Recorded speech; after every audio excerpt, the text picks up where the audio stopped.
This land is your land, and this land is my land, from the California to the New York Island, from the Redwood Forest to the Gulf Stream waters. Hey guys, I wanted to give you a quick update what's happened since the last episode. Last week we went to Wichita. We actually made a couple of trips. Our youngest daughter Lindsay and her husband were living there, and he just got a job in Seattle with Boeing, and they headed up there a week ago. The moving company was doing the moving this past week, and Peggy and I had volunteered to go up there while that was happening so we could watch them pack everything and then clean up the house when it was over with. So we drove up there Wednesday, had a nice evening, and then the movers came Thursday. We spent most of that day kind of overseeing what they were doing. They had originally planned on doing the move in a day, and it turned out they had underestimated how much there was going to be, and so somebody was going to have to come back. So we agreed I would come back and meet them Saturday and they would finish the move. We had an appointment Friday with a realtor, so we couldn't stay up there Friday to get it all finished with. So I went back up there Saturday by myself and met the movers. They finished packing and loading up, and then I cleaned the house up for them and finally headed back home Saturday evening. So that was our trip to Wichita. It took about half the week, actually. We had a realtor come out Friday to look at the house. She thought the house looked really good. She did give us 2 or 3 things she thought we should go ahead and take care of before we list it. The biggest thing is painting our hallway, which is a dark red and had some scratches in it, so they really didn't look very good.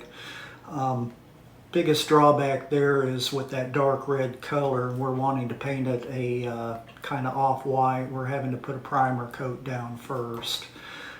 We got started on that project today, and we'll hopefully get it done over the weekend. We talked to her about what we should list the house at, and the price that she suggested was right in line with what we had been thinking, so we were really happy about that. I wanted to talk a little bit about our timing for selling the house and buying an RV. For selling the house, as you probably know, the housing market is booming right now, and if you're selling your house, it's a really good time to be doing that. House prices have really gone up. Ours has appreciated significantly this year.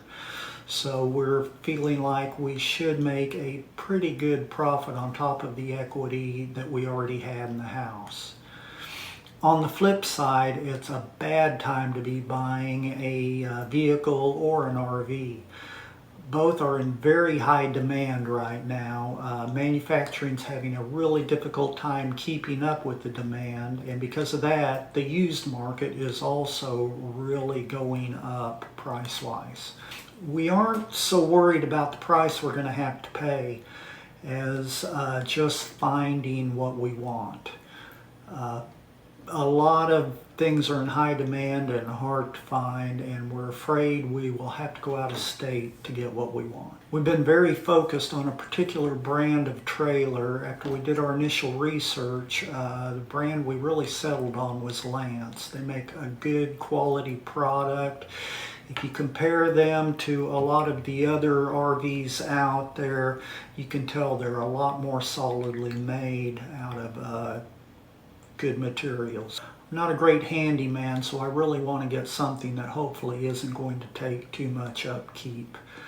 We're focused on a particular model of the Lance, the 1995, which is not too big. It's really a good size for a couple, although we worry a little bit about whether we'll be big enough to be living in full time.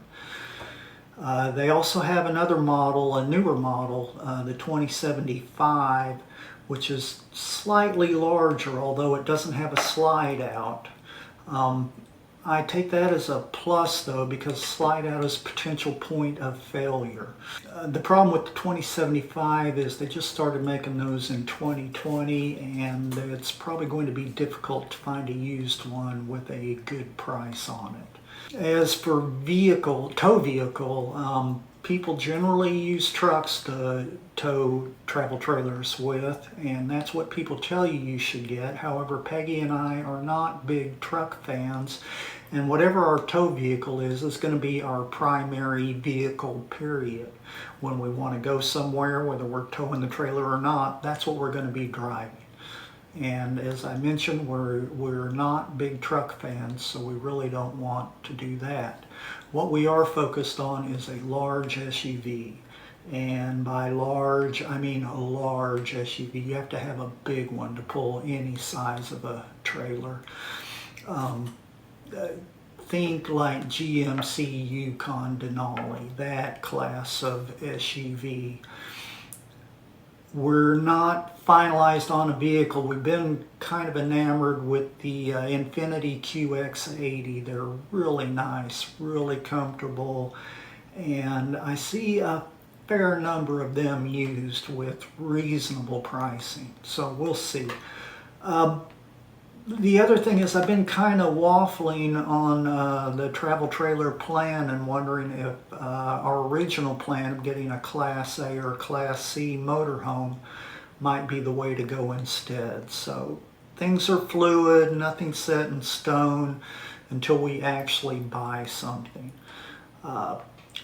All these plans are subject to change.